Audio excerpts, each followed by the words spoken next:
आचार्य चाणक्य कहते हैं कि अगर सांप में जहर ना भी हो तो भी उसे फुफकारते रहना चाहिए, नहीं तो लोग उसे मार देंगे। और साथ ही साथ उन्होंने ये भी कहा है कि ज़्यादा सीधा भी नहीं होना चाहिए, क्योंकि सीधे पेड़ अक्सर काट दिए जाते हैं और टेढ़े मेढ़े पेड़ों को छोड़ दिया जाता है। बचपन से ही हमें सिखाया जाता है कि अच्छे बनो, दूसरों की मदद करो। बहुत बन लिए अच्छे, अब वक्त आ चुका है बुरा बनने का। लेकिन सवाल यहाँ पर यह आता है कि हम बुरा क्यों बने और अच्छा होने में बुराई क्या है। देखो, मेरे कहने का मतलब साफ है कि भले ही आप अच्छे बनो लेकिन सीधे नहीं। इस वीडियो में हम बात करेंगे कि सीधे बनने में क्या बुराई है और किस तरह सीधे लोग सीधे बनकर अपनी पूरी जिंदगी घुट घुट कर जीते हैं, और आपको किस तरह किस वे में बुरा बनना है उसके बारे में आज हम बात करेंगे।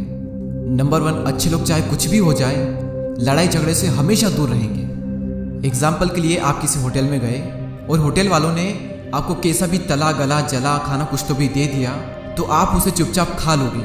आप सोचोगे हाँ हो जाती है, गलती होता रहता है। आप उन्हें जाकर ये तक नहीं कहोगे कि आपने ऐसा खाना क्यों दिया, ये गलती क्यों हुई। अगर कहीं पर किसी ने मजाक मजाक में आपको कुछ बोल दिया तो आप सह लोगे। आप सोचोगे कि यार क्यों ही लड़ाई करना, बोलने दो ना जो बोलते हैं। आप हर बार सहते रहोगे।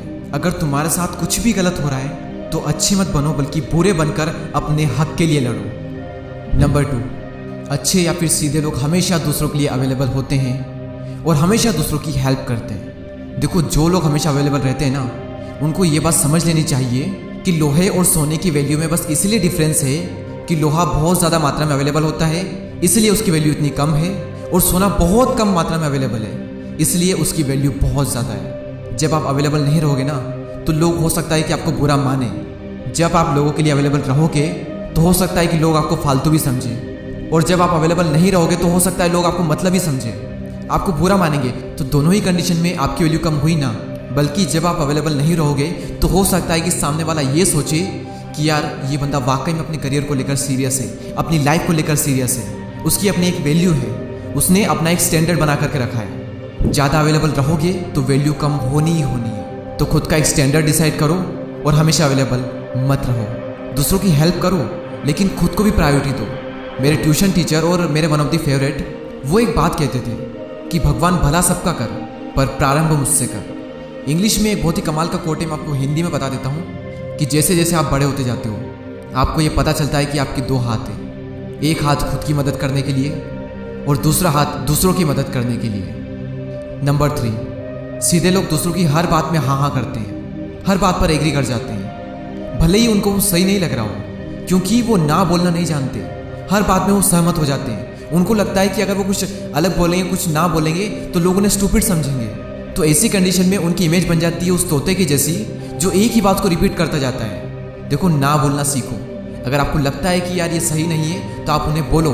अगर आप किसी बात से एग्री नहीं हो तो आप अपना पॉइंट ऑफ व्यू रखो एक लीडर की तरह। और याद रखना, लोग ऐसे ही लोगों को वैल्यू देते हैं। सीधे लोग सोचते हैं कि अगर वो दूसरों का अच्छा करेंगे तो दूसरे लोग भी उनका अच्छा करेंगे, और ऐसा करने से उनकी एक ऐसी इमेज बन जाती है जैसे कि दरवाजे पर रखा हुआ पैरदान, जिस पर सब लोग अपने पैर पहुँच करके चले जाते हैं। देखो, ऐसा नहीं होता।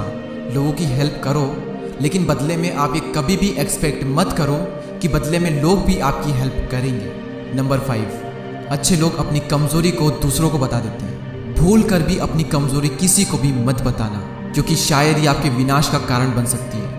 सामने वाला अगर खुद आपके अंदर देख ले तो अलग बात है, लेकिन आगे रहकर कभी भी उन लोगों को अपनी कमजोरी मत बताना जो आपकी कमजोरी को ताकत में नहीं बदल सकते।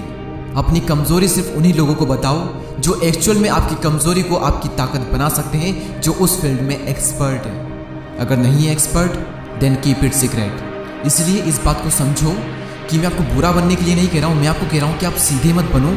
अच्छे आपको बनना है बनो, लेकिन मैंने जो आपको बताया ये करने में कई बार ऐसा होगा कि लोग आपको बुरा मानेंगे, लेकिन उसमें आपका ही फायदा है। आप हर बार ये सोचते हो कि यार उसे बुरा ना लग जाए, उसे बुरा ना लग जाए, लगने दो जिसको बुरा लगता है। आप अपने बारे में सोचो कि कहीं आपको बुरा ना लग जाए। अगर आपको अंदर से लगता है कि ये सही है तो आप उसे ही करो, अगर आपको लगता है ये गलत है तो उसे मत करो। अगर आपको कोई पड़ोस वाला कहता है कि सामान लेकर के आओ, अगर आपको अंदर से लगता है कि मुझे नहीं लाना चाहिए या फिर मुझे अपने इस टाइम का यूज़ करना है, तो उन्हें मना कर दो। उन्हें बुरा लगेगा लेकिन आने वाले टाइम में वो कभी भी आपसे नहीं कहेंगे बहुत बन लिया अच्छा, अब हमें बुरा बनना है। बहुत कर ली दूसरों के मन की, अब हमें अपने मन की करना है। तो भला सबका करो लेकिन प्रारंभ खुद से करो। उम्मीद है कि ये वीडियो आपकी ज़िंदगी में कुछ बदलाव लेकर के आएगा। आपके एक लाइक और सब्सक्राइब से हमारा हौसला बढ़ता है, तो आपको पता ही होगा कि आपको क्या करना है। अगले वीडियो में फिर मुलाकात होगी, तब तक के लिए जय हिंद, जय भारत।